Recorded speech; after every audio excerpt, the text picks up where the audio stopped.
Hello, আসসালামু আলাইকুম বন্ধুরা। কী অবস্থা সবার? আশা করি সবাই অনেক অনেক ভালো আছেন। তো আমরা আজকে যাচ্ছি মূলত হযরত শাহপরান রাদিয়াল্লাহু আনহু এর মাজার পরিদর্শন করার জন্য।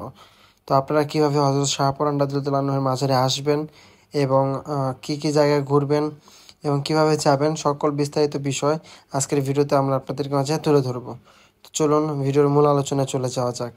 যারা ঢাকার বাইরে থেকে আসবেন তাদেরকে অবশ্যই রেলযোগে কিংবা বাসে করে আসতে হবে। যদি আপনারা বাসে করে আসেন সেক্ষেত্রে কদমতলী বাস স্ট্যান্ডে আপনার নামতে হবে, আর রেলে আসলে সিলেট রেলওয়ে স্টেশনে নামতে হবে। আপনারা যেইখানে নামেন সেখান থেকে সিএনজি করে চলে আসবেন মেজোটিলা। মেজোটিলা থেকে আপনারা 10 টাকা ভাড়া দিয়ে আবারও সিএনজি করে চলে আসতে পারবেন হযরত শাহপরান রাদিয়াল্লাহু আনহুর গেটের সামনে। বলেই হবে শাহপরান গেটে যাব। তো শাহপরান গেটে নেমে আপনারা দেখতে পাবেন আপনাদেরকে ইন্ডিকেট করে দেখানো হচ্ছে শাহপরান গেট কোনটা। তো এইখান দিয়ে আপনারা ভিতরের দিকে প্রবেশ করলে হাঁটা পথ 5 মিনিট পায়ে হেঁটে আপনারা চলে আসতে পারবেন এই দোকানগুলোর সামনে। তো এখান থেকে দেখতে পাচ্ছেন এখানে বিভিন্ন রকমের দোকান রয়েছে। আমরা দেখতে পাচ্ছি এখানে বিভিন্ন রকমের খেলনা, বিভিন্ন রকমের খাবার, শামুক ঝিনুকের বিভিন্ন নকশা করা জিনিসপত্র, পাখা, হোটেল, এরকম আরও নানান রকমের এখানে দোকান রয়েছে। তো আপনারা চাইলে এখান থেকে কেনাকাটা করতে পারবেন। তফজি এবং কোরআন শরীফও এখানে পাওয়া যায়। তো এই দোকানগুলো পার হয়ে সামনে এগোলে আপনারা দেখতে পারবেন একটি প্রকাণ্ড বৃক্ষ বা বড় মাপের একটি বৃক্ষ রয়েছে বা গাছ রয়েছে, এবং সেই গাছটিকে ঘিরেই তৈরি হয়েছে হযরত শাহপরান রাদিয়াল্লাহু আনহুর মাজার শরীফ বা তার কবরস্থান। এবং এখানে ভিতরে আপনারা মসজিদও পেয়ে যাবেন এবং মহিলাদের থাকার জন্য এতিমখানা বা খাদেমখানাও রয়েছে।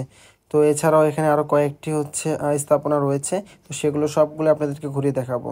তো ভিউয়ার্স, আমরা এখন হযরত শাহপরান রাদিয়াল্লাহু আনহুর যে মাজারটা রয়েছে সেই মাজারের ভিতর প্রবেশ করতেছি। দেখতে পাচ্ছেন আমরা এখন ভেতরের দিকে যাচ্ছি। তো ভেতরের দিকে যাওয়ার আগে আপনাদের কথা বলি, ভেতরে কিন্তু ভিডিও করা নিষেধ, সেজন্য কবরস্থানের ভিডিওটা আমরা করলাম না। তবে আশেপাশে ভিতরে কী রয়েছে সেই ভিডিওটা আমরা করেছি। ভেতরে মূলত কোরআন শরীফ এবং বিভিন্ন রকমের গ্রন্থ এবং হযরত শাহপরানের কবরটা রয়েছে। তো এরপর আমরা ভিতর থেকে বের হয়ে যাচ্ছি। বের হওয়ার সময় একটা ইন্টারেস্টিং জিনিস দেখলাম, সবাই উল্টো হয়ে নামতেছে। তো যাই হোক, আপনাদের সাথে এই বিষয়টা শেয়ার করলাম দেখার পর। তো এরপর আমরা ভিতর থেকে বের হয়ে আপনাদেরকে সামনে দেখতে পাচ্ছেন, এটা মহিলা এতিমখানা। শাহপরানের মাজারে প্রবেশ করার আগে এটা রয়েছে। এখানে আপনারা যারা মহিলা আছে তারা এতিমখানায় বড় হতে পারে, এবং এছাড়াও এই পিছন দিকে আরও কয়েকটি ভবন রয়েছে। তো সেগুলো আপনাদেরকে ঘুরিয়ে দেখানোর জন্য আমরা সেই দিকে গিয়েছিলাম।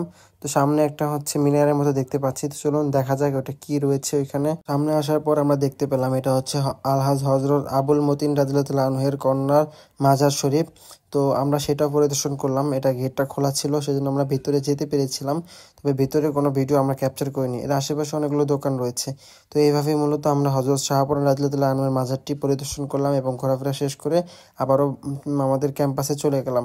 তো আপনারা যারা হযরত শাহপরান রাদিয়াল্লাহু আনহুর মাজারে আসবেন তারা এভাবে আসতে পারবেন, এবং যদি আপনারা না চিনে থাকেন কীভাবে আসতে পারবেন সেটা অবশ্যই আমাদের কমেন্টে জানাবেন।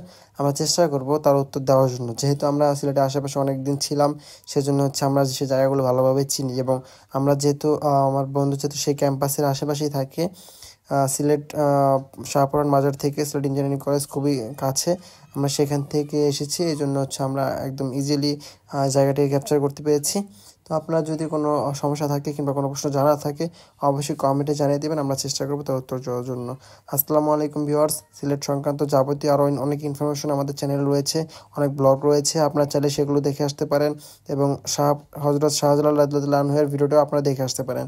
আসসালামু আলাইকুম ভিউয়ার্স, দেখা হবে পরবর্তী কোনো ভিডিওতে। সে পর্যন্ত সবাই ভালো থাকবেন, সুস্থ থাকবেন, এবং আমাদের চ্যানেলটি সাবস্ক্রাইব করে আমাদের সাথেই থাকবেন। আসসালামু আলাইকুম।